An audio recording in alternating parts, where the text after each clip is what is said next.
Em fa molta il·lusió, després d'haver dedicat 12 anys de la meva vida a servir a aquest país i concretament a aquest govern, i els 4 darrers com a cap de comunicació. No sé on està el Genís, no el veig per aquí, Genís. Perquè ell comentava el tema de les novetats. Jo quan vaig arribar al govern hi havia una S300, no sé si en recordeu, al soterrani, que necessitava un sistema de refrigeració permanent i els noms dels servidors tenien nom de muntanya. Us en recordeu? Carles, Perafita, claro. Havies de contractar el teu i cada departament tenia un servidor que tenia un nom de muntanya. I tot era molt incipient, però vaig tenir el privilegi i vaig poder conèixer en primera persona la irrupció de les xarxes socials a Andorra, sobretot des del punt de vista de la reacció de les administracions públiques. I llavors no hi havia cap estratègia. No sé si n'hi ha poca o n'hi ha molta, però llavors no n'hi havia cap. No sé si recordeu el blog de Tamarrolàndia, any 2003, aproximadament, finals del 2002-2003. Jo per venir aquí m'he documentat, jo faig com les iaies, ho guardo tot a casa, tinc una caixa de cartró i tal. I Tamarrolàndia va ser aproximadament com el 2002-2003, fins a la llei 30/2014 de protecció civil als drets de l'honor, la intimitat, la pròpia imatge. Recentment el tractament del cas BPA, sobretot a nivell de xarxes socials també. Han passat moltes coses. Jo no sé si estareu d'acord amb mi, però Andorra és un lloc on moltes coses passen tard, però quan passen de cop. Tingueu en compte que fins a l'any 2003 els comunicats oficials del govern als mitjans de comunicació sortien exclusivament en fax. Fins a l'any 2003, ho he pogut comprovar. Els acords del govern s'enviaven embargadament abans que comencés la roda de premsa del dimecres per SMS. No sé si us recordeu això, s'enviaven per SMS, els acords del govern. Recordes que les rodes de premsa es feien l'endemà? Es feien l'endemà, sí. Els acords es prenien el dimecres i havíem de treballar per poder-los fer el dijous. Llavors es va canviar, em sembla, això quan el Juli Vinoves va ser ministre portaveu i llavors es feien immediatament després i això ens feia córrer molt, però sí, s'enviaven per SMS. I la primera pàgina web seriosa del govern va ser cap al 2005 aproximadament, que ja reunia les diferents pàgines web que els ministeris havien anat fent per la seva banda i no n'hi havia cap que tingués cap tipus de coherència. Us en recordeu que una era així, l'altra era així, el disseny era totalment diferent i el 2005 s'agrupen en un sol portal.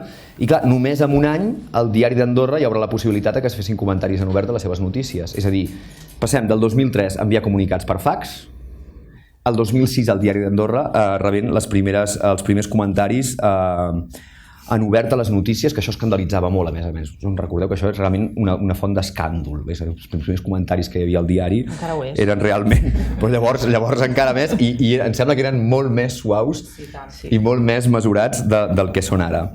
I fins al 2007 aproximadament, quan el cap de govern viatjava a l'estranger, l'única forma d'enviar les imatges a Andorra era per satèl·lit.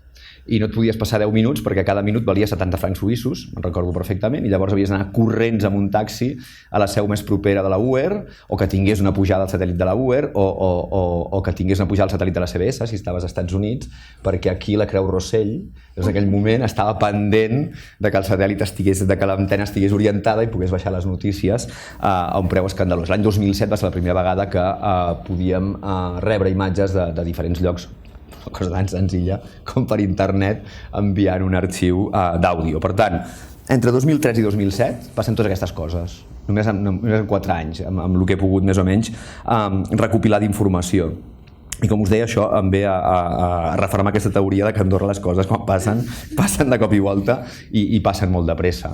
Jo fins al 2009 vaig poder viure en primera persona, però després del 2009 no. Després del 2009 m'he convertit en un simple analista extern que cada dia continuo llegint el Diari d'Andorra. No sé si hi ha algú del diari aquí, però clar, ara és de pagament i només pots veure els titulars i els comentaris. Per tant, tota la bona part que és la de mig, aquesta queda totalment vetada. Però sí que segueixo l'actualitat d'Andorra i m'havia preparat quan la Roser m'ho va demanar una petita introducció o fins i tot propostes de desenvolupament per aquesta taula rodona sobre l'impacte de les xarxes socials en la comunicació política. Jo crec que el primer que hauríem de fer és situar-nos cronològicament, és a dir, quan comença aquest impacte de les xarxes socials en la comunicació política a Andorra i com comença? Si voleu, començo. Sí. Penso que hi ha moltes velocitats en aquest moment. A Andorra, com dius, hi ha moltes coses que arriben tard i després arriben de cop, en alguns sectors més que en d'altres. ens trobem en un moment, també el país té moltes particularitats, sobretot en el tema polític.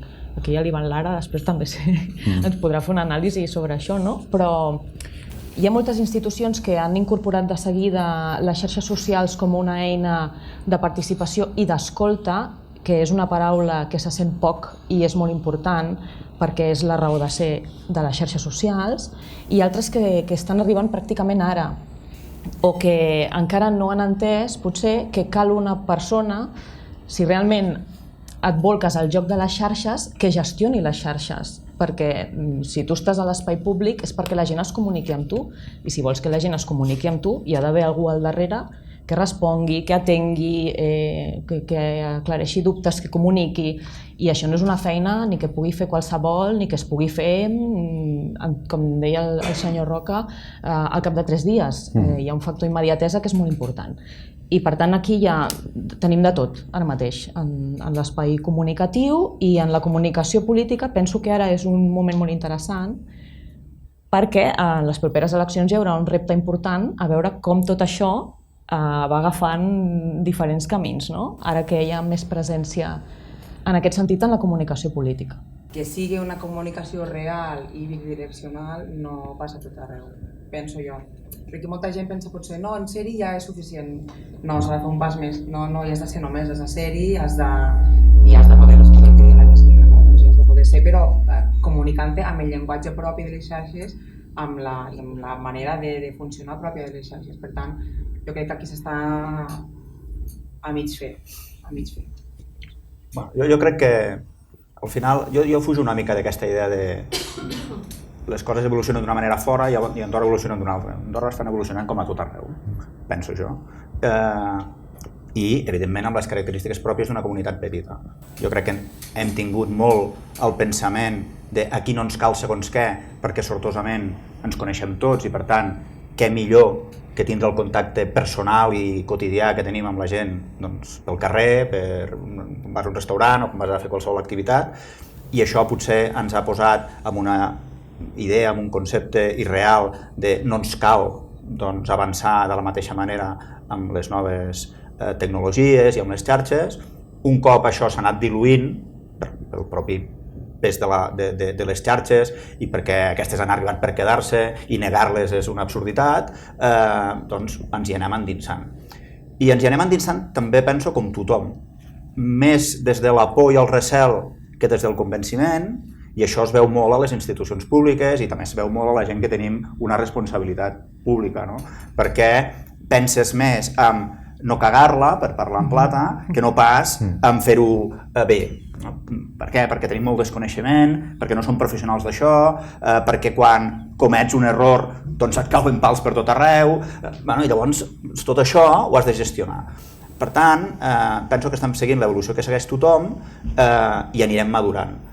No les hem de sobredimensionar, no les hem de sobrevalorar, és perfectament possible ser polític i no estar a les xarxes, és perfectament possible ser un alt directiu d'una empresa o d'una ONG i no estar a les xarxes, però és evident que no obstant-hi perds una oportunitat de comunicació i per tant hauràs de buscar alternatives perquè el que no pots quedar-te és en comunicat i no pots quedar-te al marge del que està passant i a partir d'aquí ja anirem evolucionant. Ara, que ningú se senti obligat, fes-ho, si pot ser sense por, avança i a poc a poc tot això s'anirà posant al seu lloc. Aquest jo crec que és el camí que està seguint Andorra i és veritat que es nota amb les institucions, es nota amb els partits i segurament aquesta propera campanya estarà més marcada per les xarxes que altres. Però que ningú s'enganyi, ningú guanyarà les eleccions per les xarxes. Per tant, a poc a poc. Jo havia, en la proposta que em sembla que us ha circulat la Roser de com volia desenvolupar aquesta taula rodona, hi havia una primera pregunta que evidentment jo tenia al cap que el Jordi la contestés, que era si creiem que les xarxes socials ens allunyen dels polítics o realment ens hi apropen. Perquè al final ja no saps si això és un allunyament o és un apropament. I més posada en relació amb Andorra, el qual és un país petit, és un lloc petit, en el qual continua havent-hi molta comunicació boca-orella. Per tant, com es complementa? Jo crec que té més valor el que pugui dir elles que el que diré jo, perquè al final si ens allunyem o no a través de les xarxes ho ha de veure la gent que cada dia ho percep i a veure si ens veuen. El que és veritat és que és un repte i corres el risc d'allunyar-te si tu fas un exercici de voler donar una aparença que no és la teva. O sigui, si tu vas a les xarxes i mostres qui ets tu, doncs no t'allunyes, t'estàs posant a l'abast de molta més gent.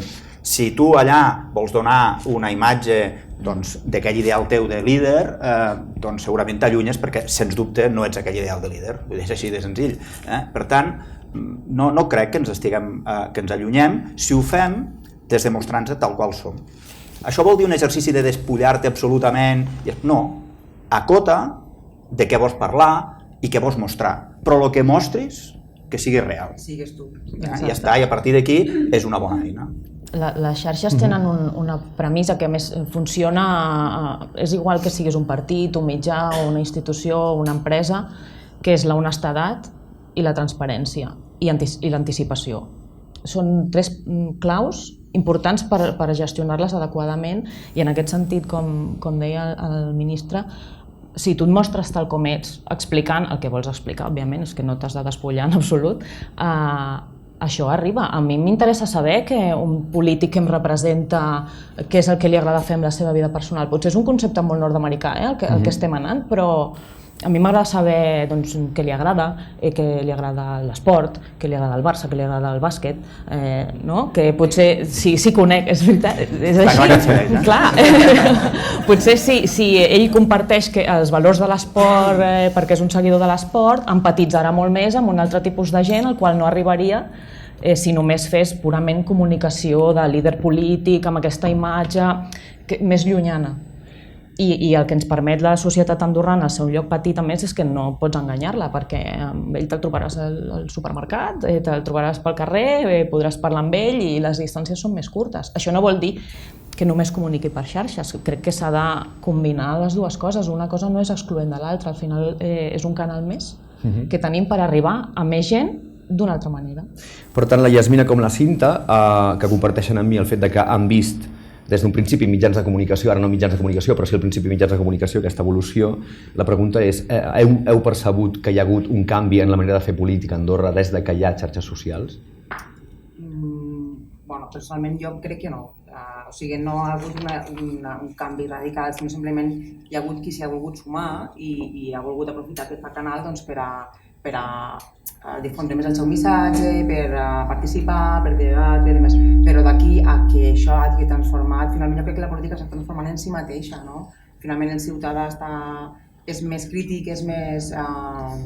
vol saber més, també crec que s'implica molt més que potser fa 10 anys, no? Perquè la crítica, som una societat crítica, jo crec que això no s'ha d'obviar i que aquest és un canal que ha irrompit però per a tothom, vull dir, per la manera de comunicar-nos dia a dia, per la manera d'expressar-nos, per la manera de mostrar-nos, al final tots volem, sembla que el que fas un tuit a la xarxa i que sigui paraula de Déu, penses, tothom ho haurà escoltat, tothom ho haurà sentit i ara he canviat a la direcció del món, no? I al final tampoc és això, per tant, jo no crec que hagi canviat la política, sinó simplement ens estem adaptant a aquest nou canal que ha sorgit i que ens ha canviat com a societat. El que sí ha canviat és la gent. Quan vam començar a les xarxes, la gent no opinava. Costava moltíssim que publiquessin qualsevol contingut i la gent s'atrevís a donar la seva opinió. A més, en una societat petita, que ja sabem que costa molt, i si és una opinió política encara costa molt més, no? Això encara passa. Per això ara els partits tenen un repte molt gran amb el tema de les xarxes, no? Realment quina resposta hi pot haver a l'altra banda si aconsegueixen que la gent s'acabi mullant i mostrant-se de veritat, no? Però ara, per exemple, el fenomen, nosaltres, si et despistes un moment, depèn de què publiquis, tens allà 200 comentaris que has d'anar controlant a veure per on van les coses. La meva pregunta anava, però, per una altra via, i ho especificaré. Jo me'n recordo l'any 2000, les eleccions del 2005, mentre es preparaven les eleccions del 2005, hi havia, no sé si tu ho recordaràs perfectament, ja som 18 o 20.000 andorrans, no podem fer el porta a porta, és un drama, ja és massa per fer el porta a porta, això. És a dir, quan parlo de si ha canviat la manera de fer política, vull dir, això ha condicionat la manera en la qual els polítics es presenten a través de propostes des d'un punt de vista de caravana amb més por, igual que passa en els altres països? Bueno, jo també penso que al final la xarxa també humanitza molt la persona, no? Perquè potser és el que diem, no?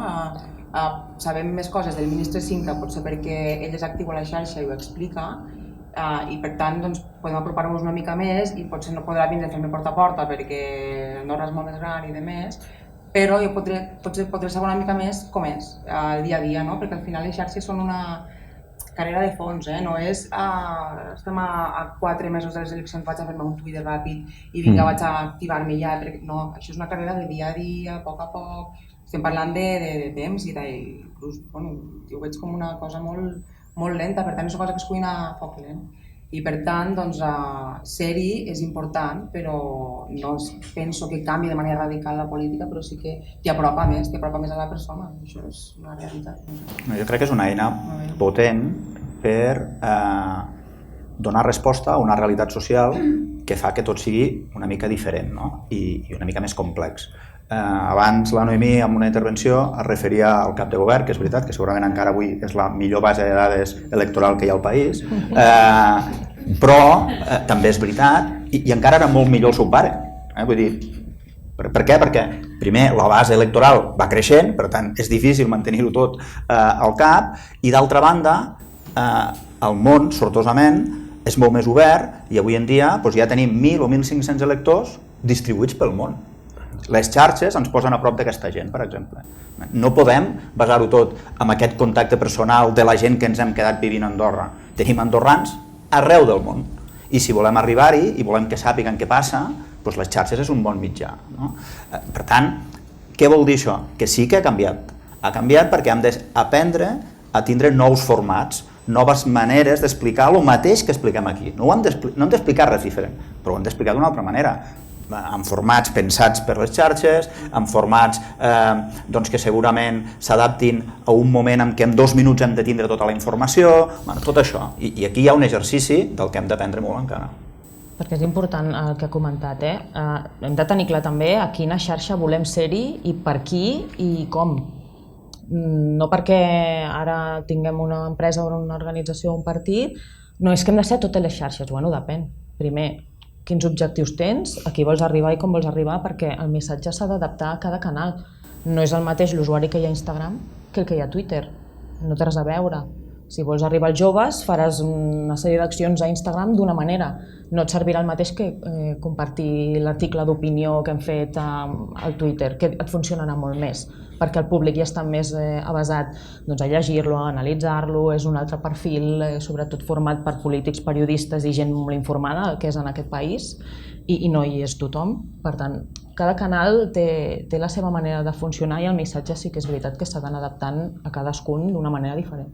En la conferència del Genís Roca ens parlava de la importància de la segmentació. Precisament és una cosa que vam de tocar de resquitllada, de l'autosegmentació. La segmentació és una cosa que fa molts anys que existeix, des que existeixen de fet els mètodes estadístics per fer-la, i des d'un punt de vista demogràfic, geogràfic, psicogràfic, actitudinal, etc. Però ara som nosaltres mateixos els que proporcionem aquestes dades perquè la segmentació es pugui autofer a través d'un algoritme en qualsevol d'aquestes xarxes com Facebook. Es fan servir a Andorra estratègies de segmentació ara mateix en xarxes socials? Hi ha empreses que les fan servir. A nivell polític, tan a fons ho desconec ara mateix. Hauríem de parlar amb les persones que porten la comunicació política directament, però crec que comencen a fer-ho ara. Sí, és això, no sabem exactament què es cou a cada partit, finalment tenen els dos professionals que hi treballen. Però sí, jo crec que sí, perquè és el que diem, no? Per exemple, si és a diferents xarxes, en diferent manera, jo crec que està bé, no? Inclús a YouTube, no? Hi ha partits que estan a publicar vídeos a YouTube, que no és el mateix missatge que donaràs, per exemple, a Instagram, que és una imatge molt més amable, molt més propera, molt més simpàtica, una xarxa que és molt poc agressiva en relació, per exemple, a que és Twitter.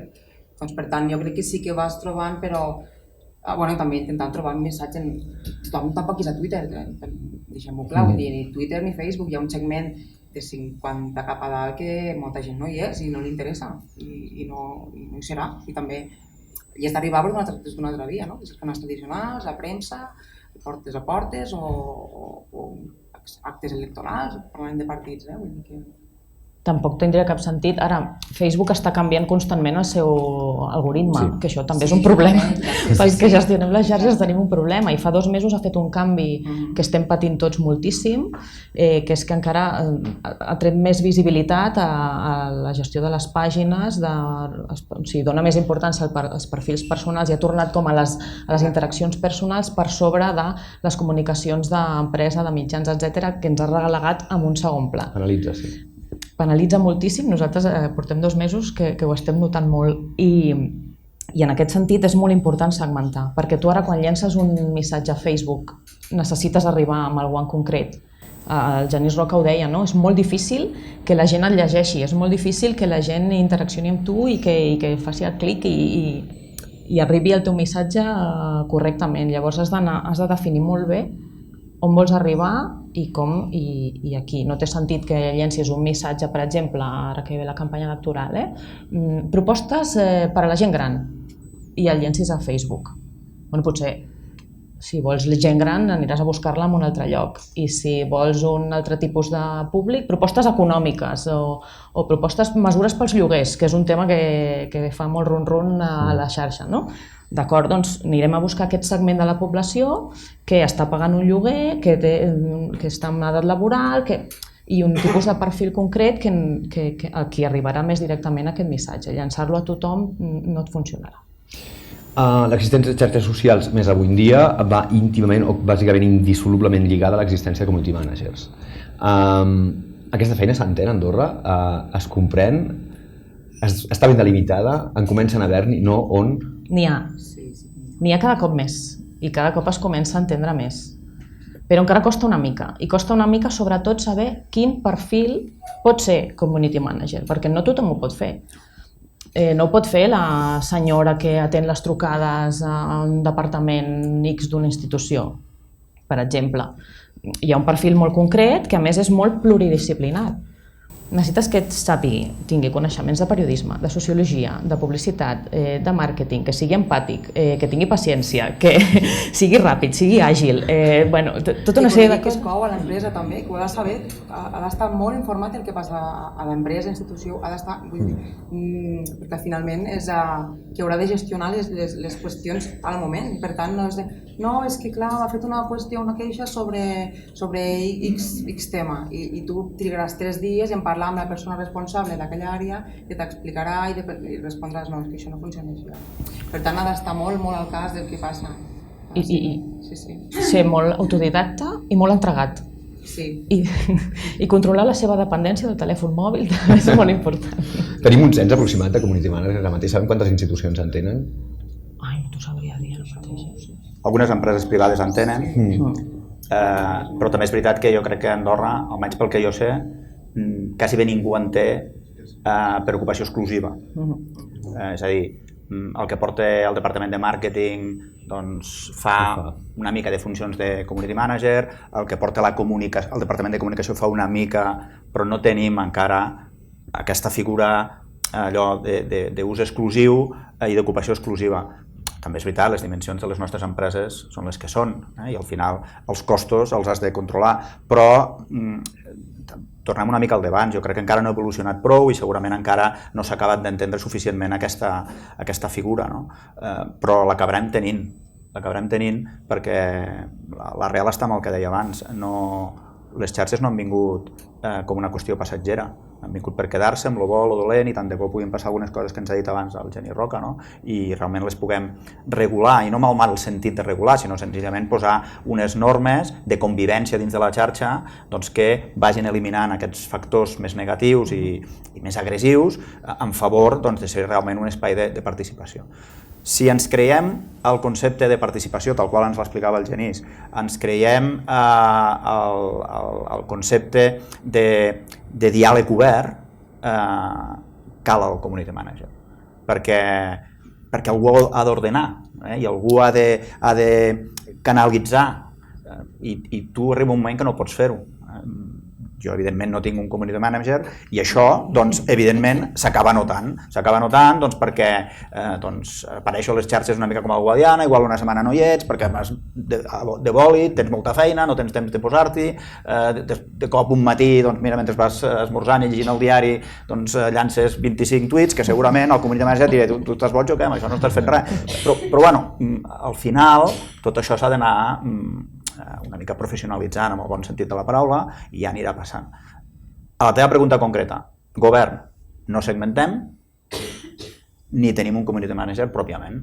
El nostre departament de comunicació fa el que pot quan té una mica de temps. Aquesta és la realitat i prou que se'n queixen perquè veuen que es perden oportunitats. I jo crec que no comuniquem prou bé a través de les xarxes perquè no tenim algú que s'hi dediqui. Però al final és com tot, recursos. Si vols fer-ho bé, posi recursos. És important també que s'entengui que també és una feina. Ara la gent, igual que trucar a tràmits per fer una consulta, te la pot fer perfectament pel Twitter o te la pot perfectament per Facebook i també és una manera d'atenció al client. Quantes queixes rep Andorra Telecom d'això no em funciona i les fan públicament, com deia abans, la queixa és pública i per Twitter i la reacció del client.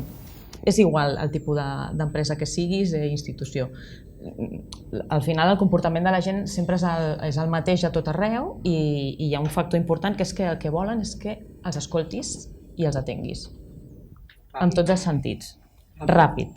El rellotge, no?, que deia el senyor Genís Roca, la immediatesa. No, és que jo t'estic fent una pregunta a les 10 de la nit i vull que me la responguis a les 10 de la nit, no m'esperaré a demà.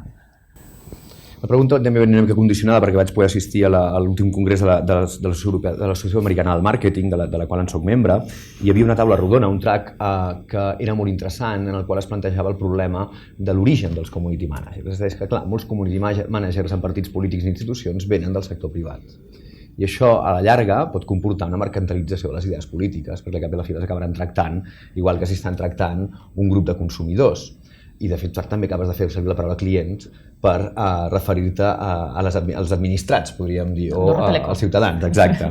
Llavors, vosaltres també creieu que el fet de la professionalització dels community managers en el món de la comunicació política pot comportar la visió per part dels ciutadans que estem mercantilitzant les idees polítiques? Posant la honestedat i la transparència per endavant i el contingut, que això tampoc se'n parla i a vegades és no es comparteix qualsevol cosa i ja serveix. No, el contingut que tu comparteixes ha de tenir valor perquè funcioni i mercantilitzant idees no funciona. No sé si m'he explicat. Sí. No, jo penso que al final el community manager és l'enllaç entre la ciutadania, la xarxa, llavors hi ha algú que ho gestiona pel camí, però penso que és aquest enllaç, simplement és això, és com un transmissor més, és algú que ajuda a facilitar el missatge, a contestar, a respondre, però no mercantilitzar les idees. I escoltar i transmetre el missatge a la inversa, és a dir, a la xarxa s'està dient això, tingueu en compte això s'està parlant molt, interessa molt, ens va passar a nosaltres amb el problema dels lloguers, que és extensible a tot arreu, no és un exemple polític, però el posaré molt ràpid. Nosaltres notàvem ser run i vam decidir a RTBA. Escolta, anem a fer un procés participatiu, com ha dit el Genís Roca, anem a demanar, com no hi ha cap representant dels llogaters, anem a demanar per les xarxes què està passant.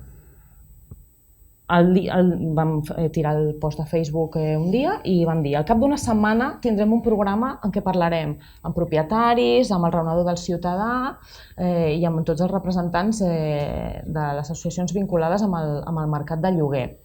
Ciutadans, quins problemes teniu amb els lloguers? Ens ho expliqueu?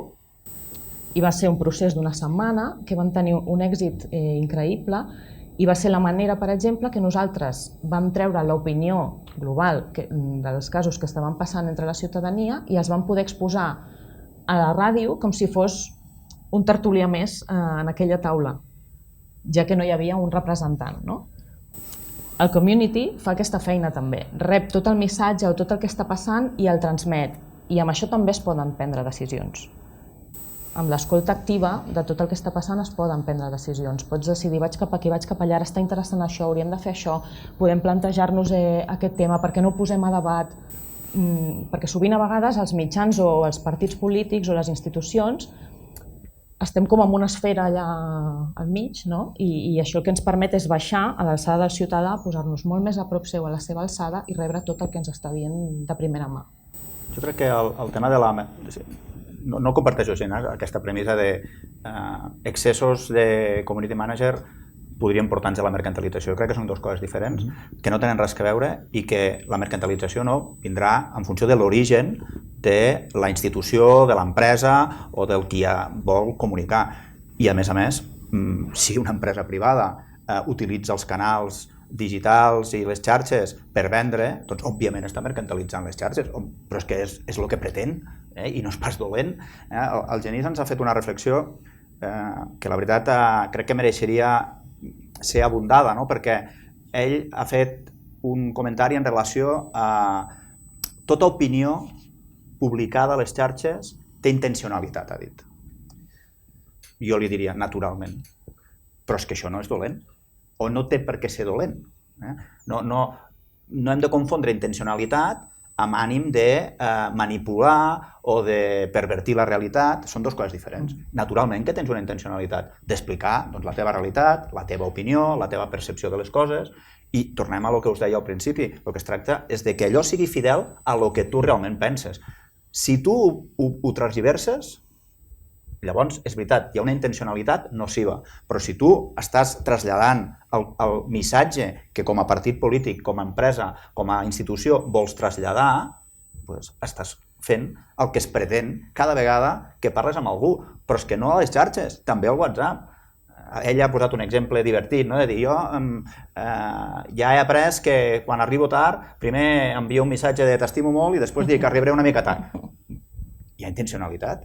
Estàs, evidentment, suavitzant el terreny per estalviar-te una bronca quan arribes a casa.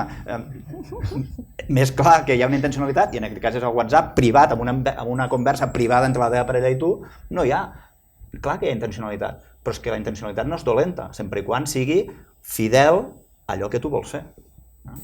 Quan parlant de mercantilització, puntualitzant el que deia aquesta conferència de l'Associació Americana del Màrqueting, ells es referien a la forma de presentar el missatge, és a dir, a com s'empaquetava aquest missatge polític que semblava tan proper a no la transmissió d'idees, sinó la transmissió de la comunicació de béns i serveis. Això és el que volien dir, com es feia, és a dir, com es formatava aquesta idea política per ser tramesa a la ciutadania.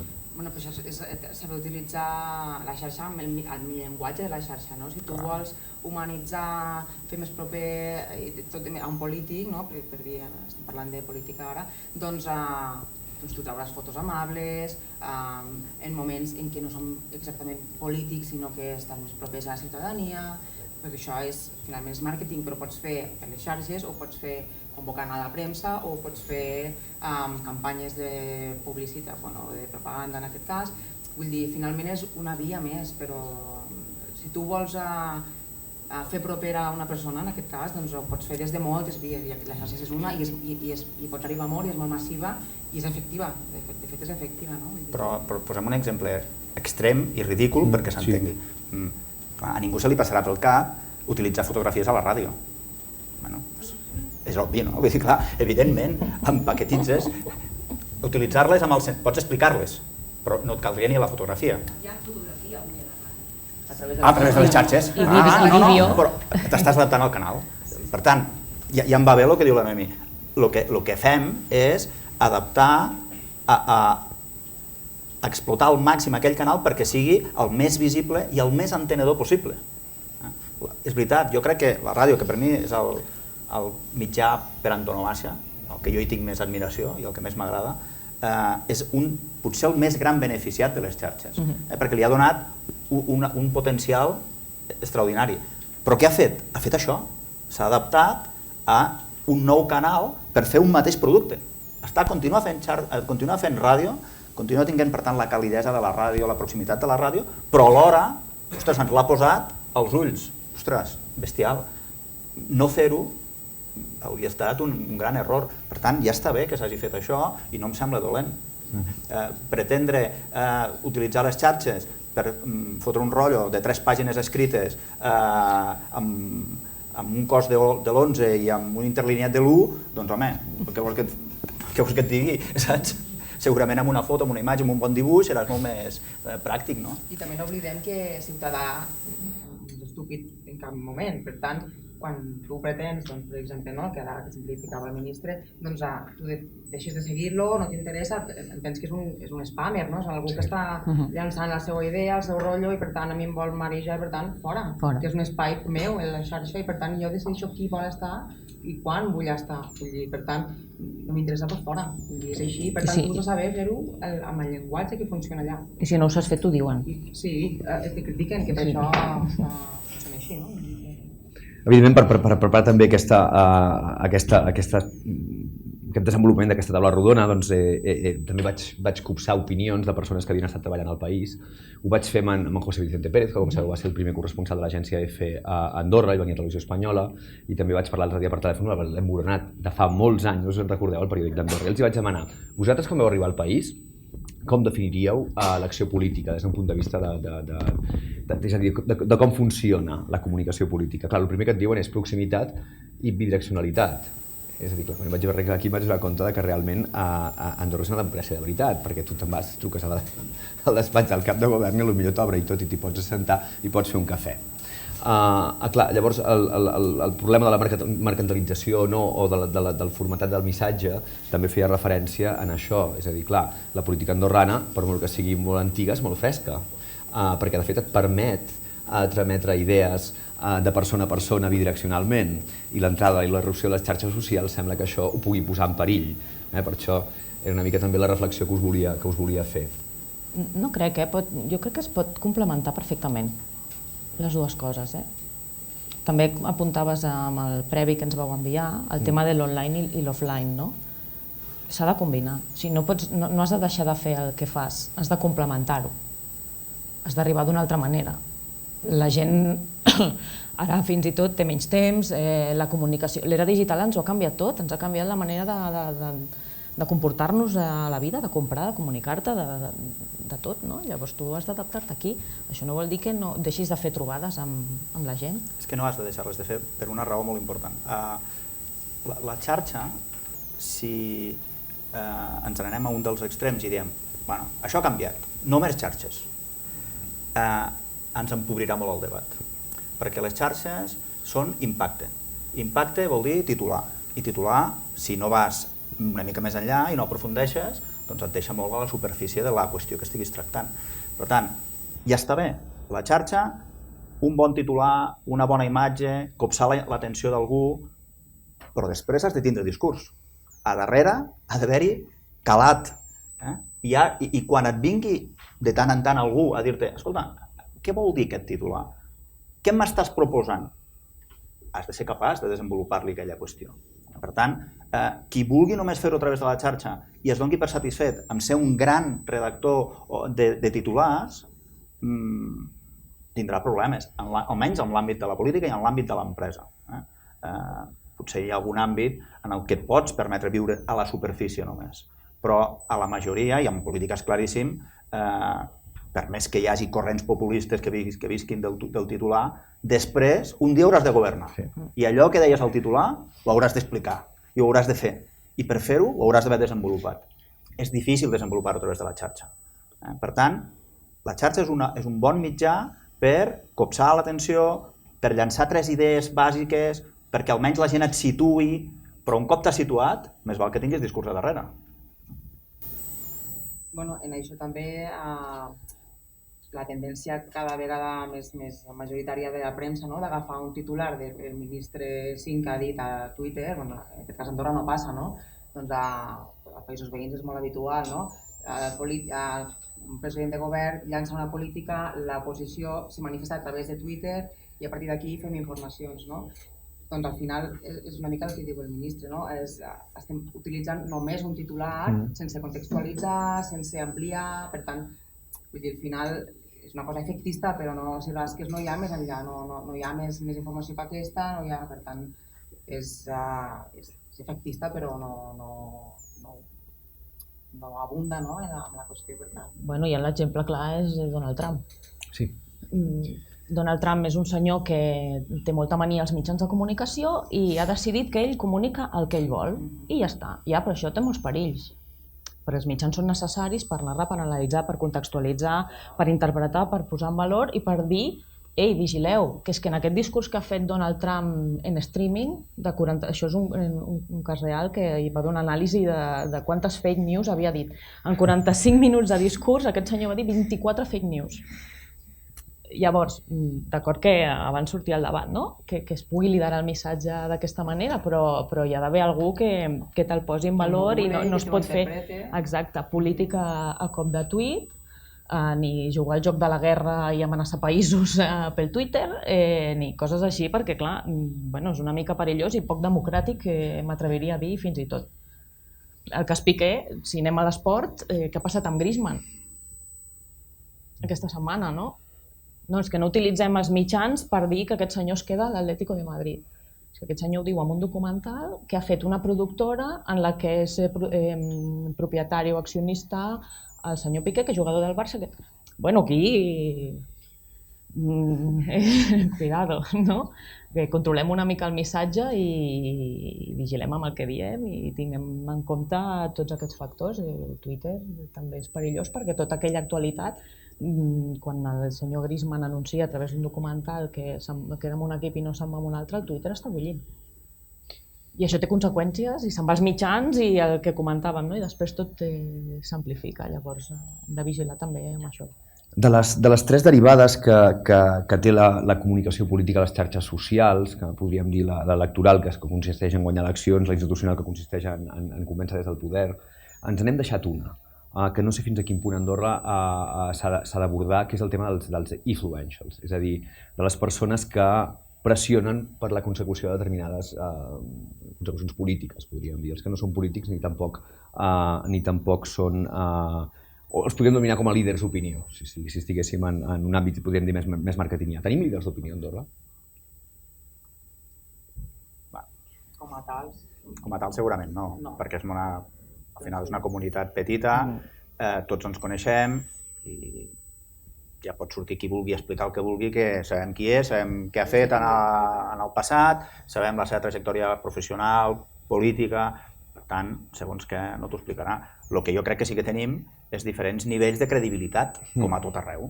I segons què, dit per segons qui, doncs és més creïble, és més sòlid que dit per segons qui altre. Però la credibilitat al final te la guanyes amb els anys, o la perds també amb els anys. Però aquest concepte d'influenciador jo crec que no el tenim perquè som una comunitat molt petita. I a vegades el busquem a fora. Això sí que passa. I ho fem tots, i també el govern. A vegades això es veu molt amb les conferències que organitzen institucions del país. Necessites fer vindre no sé qui, que és una persona molt reconeguda internacionalment en un àmbit, perquè faci una conferència explicant el que sigui, perquè tu mateix explicant allò doncs no tindries la repercussió ni el calat i de seguida la primera reflexió seria dir, home, clar, què vols que digui el Jordi Sincas i, evidentment, doncs defensa aquesta postura. Llavors, vas a buscar algú, no a Andorra, fora d'Andorra, que digui allò. Que digui allò, però no perquè el manipulis, perquè és el seu discurs. Això ho fem perquè la nostra petitesa ens fa buscar reafirmació fora. Però abans teníem líders d'opinió als diaris, columnes. Columnes en tenim ara. Un líder d'opinió allà mateix. No ens podem considerar així. Sí que ens podríem considerar líders d'opinió. Noemí, sí? Tu em diràs que no, perquè clar, em diràs que no per... Però jo crec que sí que en tenim, no? Gavi Fernández, Noemí... No, que sí, el Gavi és un bon community manager. Sí, molt.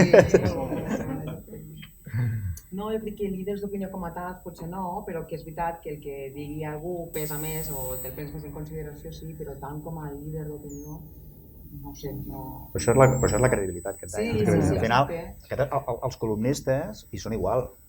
L'Ivan i la Noemí en són dos exemples. Hi haurà gent que sistemàticament es llegeix la columna de la Noemí i hi ha dies que diu, hòstia, avui no m'aporta res, i hi ha dies que no, però la següent setmana la tornarà a llegir i ja et dic jo, la de la Noemí la llegeixo, la de l'Ivan també, però no et diré les que no llegeixo, però n'hi ha Que tu discrimines. Que ja discrimino, que ja no, és que no m'interessa el que diuen.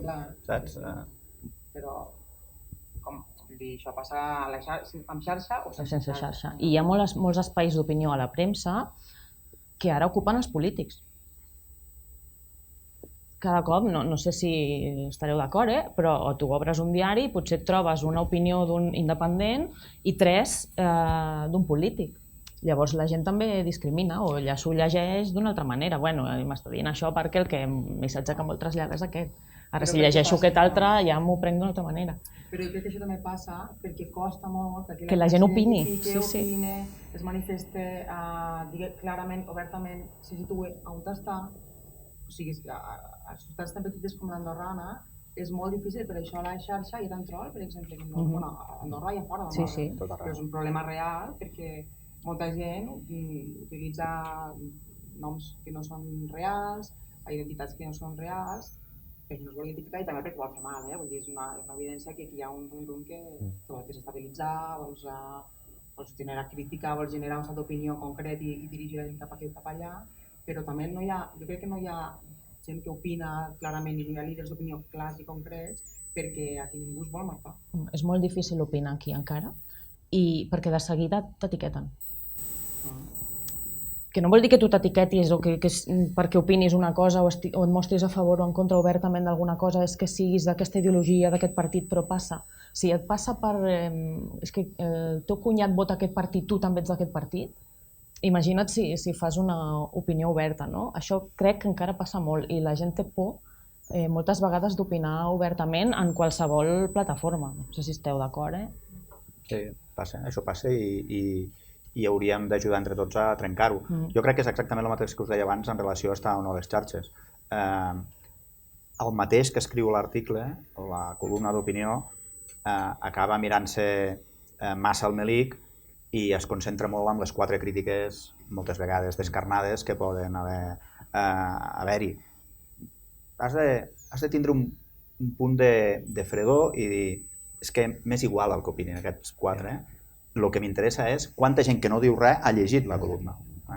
Si fem aquest pas, doncs segurament aconseguirem que hi hagi molta més gent de la societat civil que ens escrigui aquestes columnes. Jo crec que és certa anomalia, no dic que no ho hagin de fer, però és certa anomalia que només escriguin articles d'opinió als polítics i als periodistes. L'ideal per mi seria que aquests hi fossin bastant menys. Els periodistes ja ens expliquen a través de les seves notícies i tal, però més societat civil, economistes, historiadors, advocats, treballadors del sector comercial, que expressin opinió. Aquí és on hi ha la por, perquè no ens agrada, som molt poc permeables a la crítica.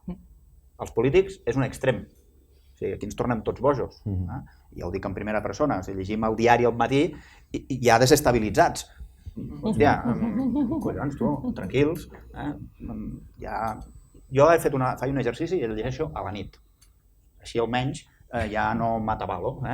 Però no passa res, escolta, has de ser permeable a la crítica, l'has de centrar, l'has de limitar, l'has de contextualitzar, l'has d'acceptar. I a partir d'aquí, el millor antídot contra la crítica és estar convençut del que fas. Si tu estàs convençut del que fas, tranquil, però aquí ens tornem molt bojos. Per què? Perquè la sobrevalorem. Ens pensem que, ostres, si aquest tio ha dit això, imagina't la de gent que ho deu estar escoltant i imagina... Escolta, ho han escoltat 3, ho han escoltat 4, els 4 tenen criteri i han filtrat, i dels 4, 3 han dit, doncs vale, i un potser li ha generat el dubte. Ja està, no passa res. Però, en una comunitat petita, ser permeable a la crítica és difícil. A més passa una cosa, que és que la gent no llegeix. Ens passa a nosaltres al Facebook i passa al diari, sí, la informació està capada, hi ha molta gent que opina que ha llegit el titular i les 2 línies que pots veure, i sobre això emet una opinió. Bueno, refrenem-ho. Nosaltres mateixos, els que treballem a les xarxes, també... És que a Facebook diuen... Bueno, és que hi ha 2 comentaris, a Facebook diuen... Bueno.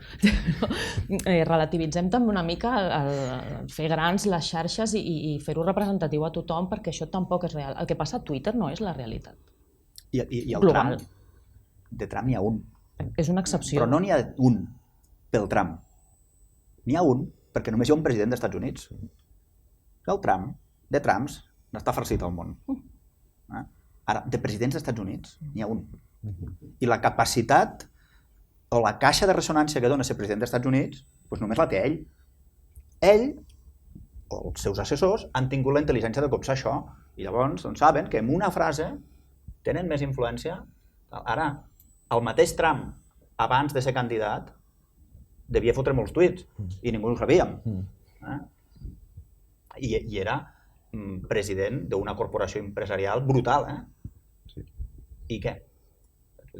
Per tant, no ens equivoquem, són coses diferents. I Fenomen Trump també té un altre concepte, que és que amb ell no és incontrolable. Doncs ell tuiteja és incontrolable i és irrebatible. Perquè, clar, sota l'amenaça, a veure qui li diu alguna cosa. Hem tractat molts temes amb els components d'aquesta de la rodona, però és hora d'obrir també una mica el debat a tots vosaltres sobre aquests o sobre altres aspectes que no haguem tractat a l'entorn d'aquesta primera taula rodona que, com sabeu, portava per títol l'impacte de les xarxes socials en la comunicació política. Quasi em xafen la guitarreta perquè volíem parlar de credibilitat. Dic no, perquè credibilitat ve després, no ho tocarem. També en podem parlar, òbviament, però jo crec que és hora que tots participeu.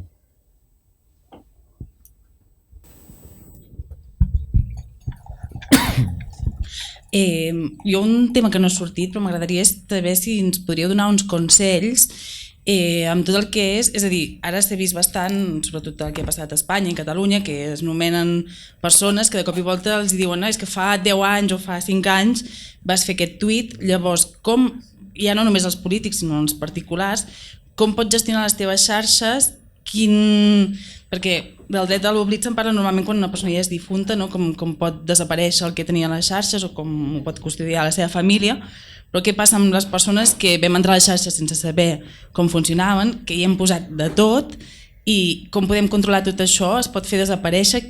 Alguns consells per això, com controlem? Ets esclau del que publiques a les xarxes, totalment.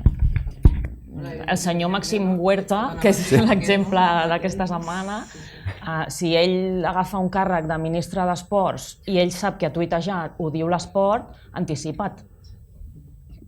Anticipació, primer sigues coherent, anticipa't. No pots deixar que altres et controlin el teu missatge. Aclareix-lo abans de que tinguis el merder, per parlar en plata, no? És que això acabarà sortint, això hi és allà, i hi ha gent que s'hi dedica, gent que busca, tu has deixat una empremta, per tant, abans de prendre un càrrec, abans de pensa que has fet i reflexiona enrere, perquè igual has de matisar la teva decisió, igual no estiguis. Segurament no és un problema de les xarxes, això és una mica el que diferenciant. Si tu pensaves això per usar-ho, el problema que pensaves. No que ho hagis dit. És que si ho hagués dit en un programa de televisió, li hagués passat el mateix. Clar. Però sigues coherent. Si tu ho digues fort, per exemple... Perquè deia Jordi abans, si tu no estàs convençut, ho de pensar sempre. Exacte. Però jo crec que cal diferenciar dues coses. La primera, la que ara l'Ester ens diu. Si al final fa 5 anys vas publicar alguna cosa i és el que tu pensaves, no t'hauria de costar massa al cap de 5 anys. Tens tot el dret del món d'haver evolucionat, només faltaria. Però no t'hauria de ser molt difícil explicar i contextualitzar per què vas dir allò. Altra cosa és que per això ens cal evolucionar i per això ens cal aquesta revolució segurament que ens deia el Genís.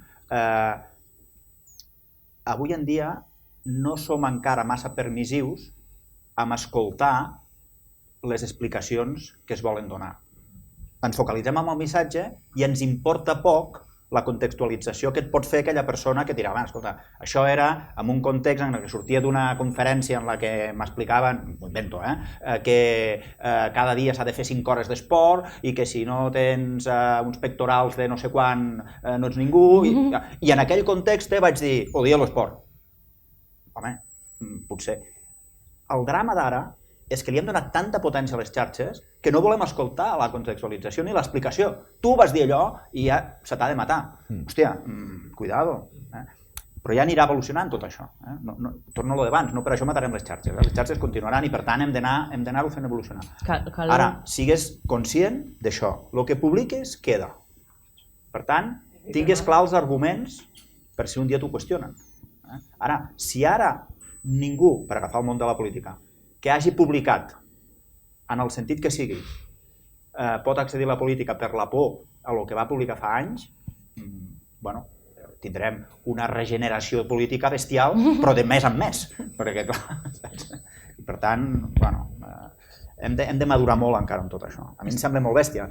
Em sembla raonable que un ministre hagi de dimitir si ha fet un frau a Hisenda, em sembla una passada que perquè un dia va dir no sé què en una xarxa sobre l'esport, sense saber més, se li tingui que dir que ha de dimitir. Hòstia, estem posant al mateix nivell coses de nivell molt diferent. Però es podia haver diluït una mica l'efecte si haguéssim fet l'exercici a la inversa, sabent que si nosaltres mateixos hem fet el missatge, vigileu que hi ha això, abans d'anunciar-ho fem aquí un exercici o preparem la resposta com serà i la liderem nosaltres el missatge, no ens el lideren els altres, perquè llavors és on ja es fa rodar i hi ha un problema. I estic d'acord amb que cal maduresa, també ho deia el Genís, cal molta maduresa perquè les xarxes, des de que van sorgir, la gent les fa servir per desfogar-se. És una cosa que tu tens allà una frustració i les utilitzes i vinga! Vigilem amb el que diem, i insults i de tot. Nosaltres moderem comentaris a la tele quan passen un límit perquè hi ha coses que no són acceptables. Penso que el diari d'Andorra hauria de fer una reflexió al respecte bastant seriosa. Però sí que cal certa maduresa al respecte i també hi ha un component emocional bestial. La intel·ligència emocional, la teoria de la intel·ligència emocional, quantes emocions negatives hi ha i quantes positives hi ha? És que l'alegria és la positiva, després hi ha la por, la ira, la tristesa, quasi totes són negatives, no? I això, en el comportament humà, que al final fa servir les xarxes socials per desfogar-se o com si estigués a la cafeteria o fent una cervesa amb tu i no mesura l'impacte que això té i la petjada digital que deixa, també s'ha de tenir en compte. Jo crec que també a la ciutadania hi ha de tot, hi ha gent que critica de dir és que és un destraler i tot el que passa pel cap no filtra i ho aboca, i en canvi hi ha gent també que pensa és molt espontani, per tant està al compratge, per tant m'agrada, vull dir que hi ha el doble vessant, hi ha gent que ho censura perquè penses que no, qualsevol bajanada que se l'ha ho aboca allà, però hi ha gent que també valora aquesta naturalitat, no? Vull dir que hi ha els dues maneres de llegir-ho, Però tornem una mica al d'abans. Al final, fes-ho com vulguis, espontani, menys espontani, però sigues tu. Sí, exacte. Al final, escolta, tu pots estar molt condicionat emocionalment, amb l'àmbit que vulguis. Això no justifica que surtis insultant a no sé qui a la xarxa. Òbviament, però hi ha molta gent que encara no ho ha entès. Però això sí que denota un tret de la teva personalitat. I aquí sí que crec que la petjada és significativa i és normal que et torni com un boomerang. Perquè si tu ets una persona que cada vegada que estàs abatut, la teva reacció és anar insultant, doncs potser sí que no t'hem de tindre de ministre, o de lo que sigui. Per contra, tens tot el dret del món a estar abatut i a estar deprimit i tot el que tu vulguis, però demostres tindre un temple, una capacitat de reacció que et valida per estar en un lloc de responsabilitat. Per aquestes coses sí. Ara, d'aquí anar al detall de la frase, hi ha un tros, clar. Tenim una altra pregunta. Tornant al que deies, que no arriba als ciutadans, la informació arriba als ciutadans quan ja s'ha fet. Miro les notícies, caram, tu, Apal ha fet aquestes bicicletes, o no sé què, o tal lloc que han fet alta cosa, quan ja ha passat. I només ho sabien els quatre que organitzaven. Per què no siguem, vinga, es farà això, es farà això, es farà això. No sé, en els diaris, fer servir molt el diari. Aviam, què es farà durant aquesta setmana? Pam, pam, pam, pam. Teniu, a vegades s'omplen de coses d'opinions que dius, ma casa més val que es quedés a casa sense opinar. Doncs per comptes d'aquella parlar del que es farà. Però nosaltres a la tele ho fem molt, Bueno, fem prèvies de tots els concerts, de tots els esdeveniments. Sí, però com ja s'ha fet? No, a l'avança, moltíssima feina així. El primer que surten, primer els polítics. Primer surt tot el que han fet els polítics i després ja sortirà. Ha de canviar això, ha de canviar. Els polítics el segon. Però no perquè ho demanem nosaltres, Nosaltres ens agradaria sortir al final, i si pot ser poc. I després una altra cosa, les cartes al director, sisplau, obrim cartes al director. Totes aquestes coses sortiran. Ja prendrem. Mira, les xarxes jo crec que aquesta inquietud que tu manifestes, que al final jo estic d'acord que a Andorra, Déu-n'hi-do, el que es difon de prèvia, d'anunci, però bueno, en tot cas sempre pot ser millorable. Les xarxes sí que tenen un gran paper aquí, perquè al final tu anuncies la setmana que ve hi haurà això i hi ha, no sé, us poso un esdeveniment que tots coneixem, que està molt consolidat, l'Ultratrail. Fa dies que la xarxa ja va plena de que estem a 2 setmanes de l'Ultratrail. Bueno, les xarxes supleixen molt això segurament i en positiu, en bé. I les cartes al director, que també ho comentàveu abans, no? Bueno, les xarxes són una bona carta al director. Si no les deixem amb el titular, has de ser capaç de no quedar-te amb algo cridaner i punt. Però bueno, és una democratització de la capacitat de donar opinió molt gran. La xarxa vol dir estar assentat allà amb els colzes. Jo soc dona que m'haig de bellugar la ràdio, per favor. A més, diuen aquell llibre tan de pressa perquè entres a la xarxa a buscar el llibre. Home, per favor, no repetir unes vegades. Sí, tenim una altra pregunta aquí al davant. Jo, a mesura que us vaig sentint, penso que hi ha una qüestió que és molt nuclear amb tot això i aneu donant voltes, que és el repte d'avui dia és el criteri. En aquest context de revolució digital és molt important el criteri i per un aspecte probablement de maduresa, que també ho heu anat dient, encara no estem en aquest punt. M'ha agradat molt veure la síntesi que ens ha fet simplificada el Genís quan ens plantejava que en un cert moment la prioritat era l'accés, era la infraestructura i aquí la figura que primava era l'arquitecte de sistemes que en dèiem i es tractava de pintar processos i tothom pintava processos. Més endavant hi va haver el tema de la interacció, de la participació i aquí és la figura que comentem més ara del community manager.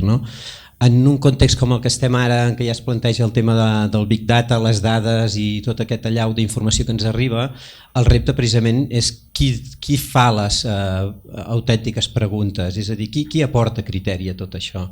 Ara per ara tinc la sensació que això està en terreny dels advocats, per un tema de les pors aquelles que dèiem, de dir totes aquestes qüestions ens superen, ens van molt grans, estem obrint un camí que no sabem on ens portarà i la precaució és que siguin els advocats que regulin tots aquests aspectes.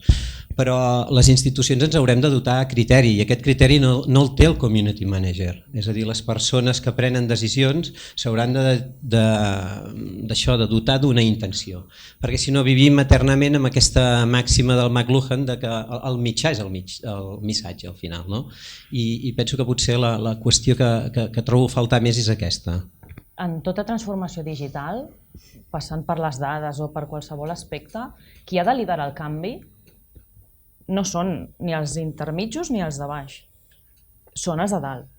La direcció s'ha de dotar d'eines per tenir molt clar cap a on va i què és el que ha de fer, però sigui l'any 95, sigui l'any 2005, sigui l'any 2015 o sigui el 2025. És igual, en el moment que estem ara sí que els juristes i els experts en dret tenen un paper fonamental perquè penso que ara s'ha d'endreçar tot aquest tema una mica i decidir com ho tractes. El Genís Roca deia molt clarament transparència, però és que és el mateix que et funciona a les xarxes. Jo vull les teves dades, però per fer-les servir d'aquesta manera. Hi haurà com un equip, penso, no ho sé perquè s'està dibuixant, però que es necessita un equip multidisciplinar. Sí que necessites el jurista que et digui fins aquí, aquest és el teu marc de maniobra, però a partir d'aquí tu també ho has de poder comunicar, has d'arribar a la gent per poder-li explicar, has de recollir aquestes dades i poder-les interpretar. Vull dir que potser hi ha molts perfils que entren ara amb la gestió de tot aquest tema de les dades. No ho sé, com penseu. Tenim una altra pregunta. Se'm sent? Sí. Heu parlat en algun moment del tema de l'adequació, amb l'exemple que posava el Jordi del tema del rotllo a 3 pàgines, cos 10, interlineat 1, que no penjarà al Twitter perquè si no no és el lloc, no? A mi em preocupa que a banda d'adequació estiguem passant per una substitució. És a dir que, i us poso un exemple personal, quan Twitter va passar de 140 caràcters a 280, gent que seguia, gent que té coses a dir, etc., em semblava un rotllo enorme. És a dir, i mira que després llegeixes llibres, etc., però veies aquell missatge tan llarg i deies, no l'acabaré, llegeix les 3 primeres línies i ja t'avorries. I els fils? I els fils, ja t'explico. Però aleshores em preocupa que estiguem substituint, quan parlaves de titulars i després del que ha d'haver-hi darrere, Clar, el temps és limitat també. Jo tinc potser 2 hores per informar-me, si no pel fet que hi hagi xarxes ara en tinc 4, sinó que potser de les 2 hores molta me la passo mirant titulars. Abans em gastava els diners en un diari i estigués esbiaixat o no, jo em llegia les notícies d'aquell diari perquè en tenia un. Ara, en certa manera, aquell titular no és que el vegi una vegada, és que el veig 5 cops, perquè moltes vegades, a més, s'assembla molt, perquè me'l diu el diari, me'l diu el periòdic, me'l diu el Bon Dia, el Mes ja no, però me'l diu qui sigui. I aleshores a mi em preocupa aquesta substitució, que no tinguem temps aleshores de tenir aquestes 3 pàgines per mirar-les de tant en tant, per tenir una mica més de distància, per tenir una mica més de contingut, per tenir una mica més de matèria per poder això. Tu en algun moment, Jordi, deies que això no pot ser que sigui així, i estic d'acord amb tu, però crec que el debat és més aviat si això és així o no és així, si ja està sent així o no està sent així. No sé com ho veieu vosaltres. A mi trobo que això, perquè hi ha hagut molta gent que no està al cas de la informació política, però els que sí que hi estem, a sobre crec que podríem ser d'aquests víctimes de quedar-nos amb el titular molt més de quedar-nos amb els continguts. És que no sé, ara volem un titular de si pot ser 3 paraules, que no siguin 4, i si pot ser que me'l diguem per veu, millor, perquè si no hauré de llegir, perquè com estic constantment. Per tant, com volem missatges curts, directes, senzills, i perquè és que quan mirem un mur, quants missatges ens entren al cervell en 2 minuts? Moltíssims, per tant, jo crec que la informació profunda ja s'ha perdut, ja tot això ja la gent... Qui acaba de llegir la pàgina al final del diari, hasta al final de la frase de Bustamante? Jo dubto que la majoria no ho fem, ja és com titular-li i si arribes al primer paràgraf ja fas prou. Per tant, tot això també ha acabat simplificant-ho tot tant i diluint tant el missatge per a dir la cosa més substancial que jo crec que això està diluint el missatge d'una manera enorme, no sé. Jo crec que estic 100% d'acord amb el que plantejaves. Una mica quan jo deia lo de tindre darrere un discurs més aprofundit com a imprescindible per donar sustentació en aquest titular, però tu planteges una altra cosa, és com fem que la gent vagi a llegir allò amb més profunditat. No crec que sigui molt diferent del que ha passat sempre. Tots tenim exemples de persones que han llegit sempre els diaris en diagonal a través del titular o de la foto, i que mai s'entretenien a llegir l'article. És cert que, i aquí tenim el ministre d'Educació i tenim diferents responsables del món de l'educació, que aquí hi ha, penso jo, una feina molt important a fer a les escoles. Estem anant a un extrem en el que quasi estem educant des del titular. I això sí que és fotut, perquè si ja no inculquem com a mínim la cultura de dir, darrere d'aquell titular hi ha molt més, i és important saber aquest més, si no fem un esforç per això i ens donem per satisfets amb dir a la gent el titular n'hi ha prou, o amb el titular ja et generes opinió, o ja et crees opinió, estem transversant. I això està passant. Hi ha un fenomen que a mi, que tothom celebra molt, o en general es celebra molt, i a mi m'inquieta molt, sempre, que és Wikipedia. Però no perquè estigui en contra que existeixi Wikipedia, però perquè tinc la sensació de que la immensa majoria dels usuaris de Wikipedia no són conscients de l'origen i la base i l'essència de Wikipedia, que no deixa de ser que la gent explica el que creu que ha d'explicar sobre aquella qüestió, però des del seu filtre. Allò no és l'enciclopèdia catalana, allò és una realitat explicada a través dels ulls de la persona que està escrivint a Wikipedia, que a més no estic prejutjant si té cap ganes de manipular-te ni res, però al final i estem donant quasi bé qualitat de credibilitat a qualsevol cosa pel sol fet que està a la xarxa. I és veritat que estem educant una mica els joves des d'aquesta premissa, jo ho veig amb els meus fills. Al final hem passat a l'extrem que els treballs es fan a través de la Wikipedia, o a través de 4 coses que capten per la xarxa. Hosti, jo crec que aquí tenim el risc de, a lo que ja ha sigut sempre, agreujar-ho. I em sembla que aquí sí que tindríem que fer-hi una reflexió, i crec que passa per les escoles. Hi ha una pregunta també per aquí davant. Ministre Cap. Una frase i li passo el micro al cap de govern. el comentari que ha fet el Jordi de la preocupació de que no estiguem educant en aquest sentit, jo crec que fins i tot va més enllà. És a dir, ara estem parlant de que estem passant a una comunicació potser de titulars. A mi el que em fa por és que el pas següent sigui una reflexió amb titulars. I si comencem a perdre la capacitat d'introduir nosaltres mateixos uns matisos, l'empobriment que tindrem com a societat serà terrible.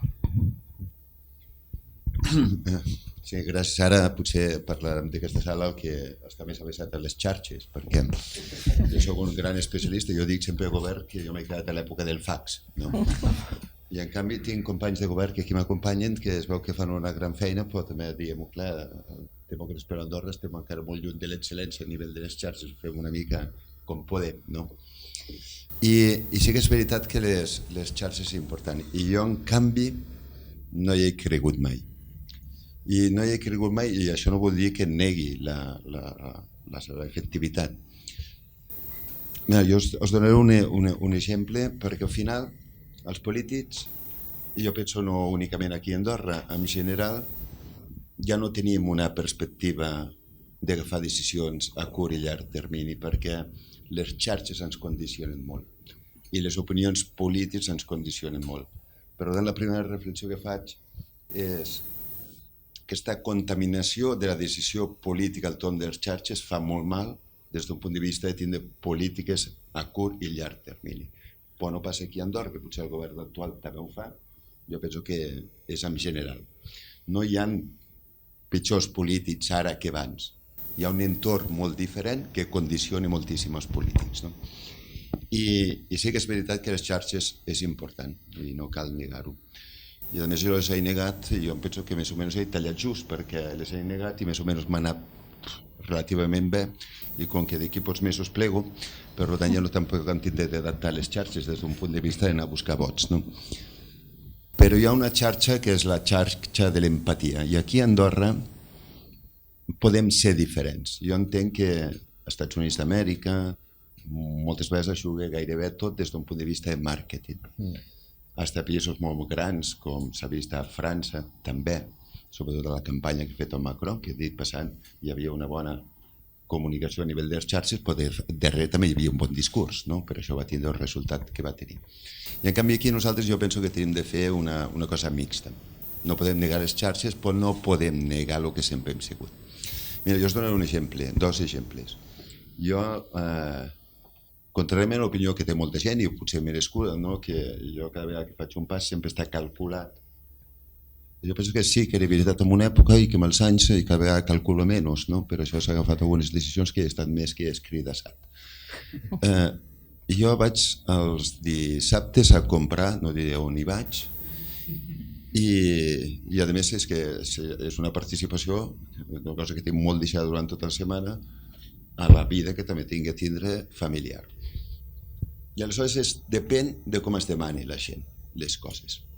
Perquè si li demanes, com ho faig? Ho faig bé? Bueno, doncs et dirà sí, perquè això ens són dedicats. Però si agafes temps, i sobretot al supermercat, si es va a les 9 del matí, hi ha poca gent i a més pots comprar en condicions, la gent, si ho saps escoltar, diuen la veritat. I te la diuen de forma molt dura, molt educada i molt dura. Jo per mi aquesta sempre ha sigut la meva xarxa, de poder escoltar si tens el temps d'assumir també la crítica. Per tant hi ha la xarxa, però hi ha la realitat de mirar els ulls a les persones. I acabo amb això perquè em sembla que aquest debat és molt interessant i ha sigut interessant perquè jo, si hi ha algú que és poc coneixedor de les xarxes, soc jo, i el Xavier Roque jo l'escoltava i jo m'he apuntat algunes coses les que m'interessaven, perquè tampoc em ficaré dins del món de les xarxes. Un dia jo tornava a casa meva i tenim una noia que és d'origen portuguès, és una excel·lent persona que tenim fa molts anys fent la neteja. I això és la realitat i això no m'ho diuen les xarxes. I em va parar un moment i em va dir, senyor cap de govern, i em va dir, sí, home, digue'm, Toni, em diu, ho està fent molt malament. I era la dona de fer feines que estava allà, que encara la tenim, dit passat. I parlar amb aquesta persona i que t'expliqui la seva problemàtica no substituiran mai les xarxes. Per tant, jo l'únic que penso és que en aquest país, evidentment, ens hem d'actualitzar i hem d'estar molt atents a totes les evolucions tecnològiques, però si perdem això, perdem una part de l'essència d'Andorra. I acabo amb una bona amiga meva, que no utilitza les xarxes i en canvi està considerada almenys des del vot resident, que no vote, no? Des de l'opinió dels residents, com una persona molt carismàtica, que és la cònsol d'Escaldes Engordany. I ho és perquè, independent de les xarxes, dedica molt temps a escoltar les persones. Les eleccions, simplement té d'haver un contingut polític i té d'haver-hi també un bon ús de les xarxes i té d'haver-hi l'empatia també dels candidats i també té d'haver-hi l'escolta. Per tant, jo el que desitjo els anys que vinguin és que Andorra sigui moderna. Nosaltres estem llançant unes coses que el Consell de Ministres de vegades tampoc ni entén, a través del bit data i tal, i no sé el que m'expliquen i aquí i allà i tal, però tot això que és necessari, si oblidem l'altre, oblidem alguna que és molt singular per Andorra. I que amb això també podem ser diferents d'altres països. Volia fer aquesta reflexió perquè jo soc dels que penso que les xarxes són importants, però amb les xarxes no es guanyaran mai les eleccions aquí a Andorra. Estem d'acord. No, vist que som un govern plural. No, però les xarxes sí que penso que són un termòmetre de... no? És una mica un globus sonda, no? Tu llences allà alguna cosa i tu veus com reacciona. Llavors, pots fer-te la idea d'una mica com ho veu una part. Al final no és tothom allí, no està tothom allí. Una mica, jo crec que és una mica trobar el balanç entre el tu a tu i també sense deixar d'escoltar la xarxa. La xarxa està allà i és important. Fem una mica senzill, entre nosaltres, pues, segurament no m'agrada perquè si no miro les xarxes el que diuen de mi ja és hora que plegui. No, perquè segur que la gent que hi pensa en positiu no ho diu. no ho voldrà dir allà perquè no es voldrà marcar. Això són aquelles persones que veuen el Cabral, suposo. Bé, sembla que tenim una última intervenció per part de la Noemí perquè ja estem acostant-nos a la una. Molt ràpidament. Jo penso que, i sense que serveixi de precedent, li hauré de donar la raó al Toni Martí, que... Està gravat, catxis la mar. I ha dit una paraula clau, que és l'escolta activa. Les xarxes són una eina més, no l'eina, no la única eina, són una eina més. El porta a porta és una, que mal feta tampoc funciona, les xarxes mal portades tampoc funcionen, i trobar-te la gent al Capravo funciona o no funciona segons com s'hi entra aquella persona. Per tant, és una eina més que qui vulgui guanyar unes eleccions l'ha de tenir en compte. Evidentment no les guanyarà només amb les xarxes socials, però és una eina més que pot, com a mínim, no restar, si està d'una escolta activa de l'altra banda. I de l'altra, en referència al que parlàvem del tema de l'educació, l'Umberto Eco, cansat quan feia classes de semiòtica a Milà, de que li copiessin els exàmens o els treballs de final de curs de les xarxes, el que va decidir és recopilar ell, crear una mena de Frankenstein amb tot el que sortia a les xarxes sobre un determinat tema, els hi va donar als seus alumnes i els hi va dir: destrieu el que és veritat del que és mentida i m'ho argumenteu. És a dir, l'educació ha de canviar els paràmetres. No podem continuar funcionant de la mateixa manera perquè els sistemes, les eines que tenim són diferents i ens obliguen a actuar d'una manera diferent de com ho hem fet fins ara. No podem continuar explicant que l'enciclopèdia és la referència, perquè l'enciclopèdia, malgrat sigui una font oficial, no deixa de també ser una mirada esbiaixada, només cal que parlin de les feministes amb el que parla, per exemple, la Real Acadèmia de la Llengua Espanyola, sense anar més lluny. La Viquipèdia és una eina col·laborativa, evidentment amb defectes, però és una eina cada cop més important i que t'ofereix una visió també molt més global de tot el que tu estàs envoltat o de la realitat que t'envolta. Per tant, cal aprendre a distingir, a discriminar, a triar la informació d'una altra manera. Abans ens creiem el que deien els llibres, ara hem d'aprendre a tenir sentit crític, que jo entenc que és el que des de l'escola hem de treballar i que la ciutadania és el que ha d'adquirir per poder jutjar les coses bones, dolentes, certes, no certes, incertes, interessades que reben a les xarxes, però no només a les xarxes, sinó també al Capravo. I adequar-nos també al llenguatge que fan servir a l'escola i als estímuls que tenen, perquè evidentment el que com nosaltres apreníem ja no serveix. Una aproximació crítica, al final el que ens cal és una aproximació crítica a tot, i oberta, amb mentalitat oberta. Està molt bé Wikipedia, però no únicament, està molt bé l'enciclopèdia, però no únicament. Estem molt millor avui que fa 20 anys. Jo preferiria ser alumne avui que quan ho vaig ser jo, perquè els mitjans que tenim avui en dia són bestials. Ara, són tan bestials precisament que hem d'invertir tant en saber-los utilitzar com amb el fet d'integrar-los al nostre model educatiu. I aquest és el gran repte que tenen els gestors del món de l'educació. jo crec que encara estem lluny d'això. Una intervenció?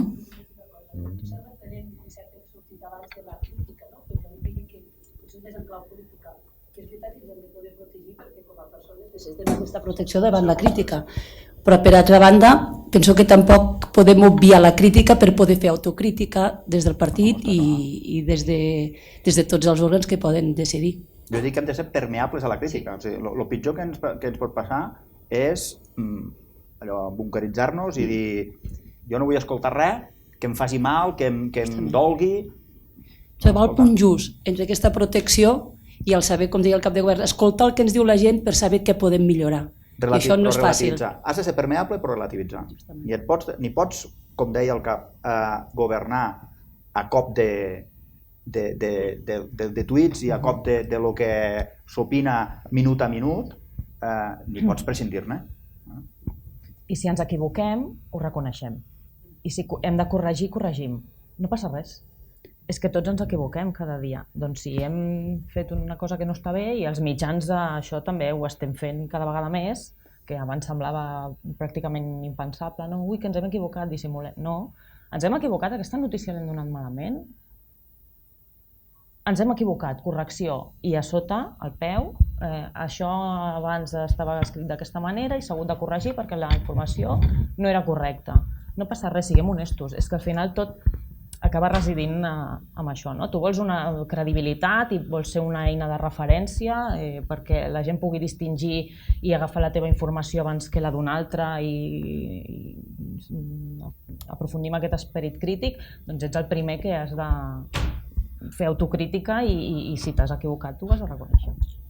Tenim una última pregunta. Tenim molt en compte d'on ve la crítica, analitzar d'on ve la crítica, perquè no és el mateix que un ciutadà amb noms i cognoms sense t'adreci per dir-te que no està d'acord amb tal acció de política que no un perfil, parlant de les xarxes, un perfil anònim que veus que està enllaçat en 4 o 5 que també ho són i que només és crítica agra però sense aportar, només és ridiculitzar. També jo crec que has de saber gestionar això i tampoc baixar el fang quan l'altre ho ha fet, no? Vull dir, si és una crítica molt poca que no aporta res i que només vol destruir-te i punxar-te perquè tu t'hi tornis i generar un debat que no va enlloc. No l'alimentem. No l'alimentar-la tampoc, vull dir, també no sempre hem d'estar... Sí, s'ha de saber també reaccionar de manera correcta davant certes crítiques, no respondre a tot tampoc. Això també és important. Una última intervenció per part del cap de govern. Sí, molt curta. Jo em quedo també amb el que diu el Jordi Cinca. És veritat que quan un durant la setmana mira tots els articles i el que se'm comenta és complicat d'acceptar les xarxes perquè, perdó Jordi Cinca i a mi mateix, perquè estem molt durament criticats, no? I per tant aquí tens que fer un sobreesforç de fer extracció. El que no faré, el que ja no toleraré més de la xarxa de Wikipedia és que jo vaig néixer el 30 de juliol i ja està a Wikipedia marcat que vaig néixer el 8 de novembre. Llavors, que el fet que em critiquin jo puc entendre i em faig una extracció, però el fet que el 30 de juliol no em feliciti ningú, em feliciten el 8 de novembre, a mi em sembla que almenys a nivell de la veracitat de la xarxa, almenys en aquest apartat, vosaltres que teniu influència i en sabeu molt en aquest temps, ho podríeu canviar. Jo en tot cas he trobat la veritat i ho vull agrair al partit. Jo no tenia intenció de venir avui perquè hi vaig acabar molt tard, però ha sigut alliçonador per una persona que no està molt avesat amb el món aquest i que fora de la política és quan m'hi dedicaré. Llavors m'hi dedicaré perquè abans estaré de l'altre costat, no? Serà segurament, i espero que quan m'hi dediqui, si m'hi dedico, ho faré dins del respecte que es mereix qualsevol persona. Gràcies. Bé, doncs moltíssimes gràcies, ja és pràcticament l'hora d'anar a dinar. Gràcies a ministre de Finances i portaveu del govern Jordi Cinca, Yasmina Cinta.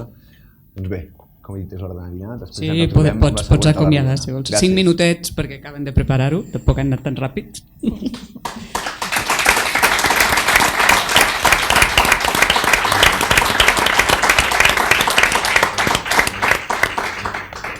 Pel programa sabeu que els que us vulgueu quedar a dinar, hi ha dinar previst aquí al costat, com hem fet abans, ara obriran les portes i ens tornem a trobar a les 14:30 per la següent taula rodona. Gràcies. Fins ara.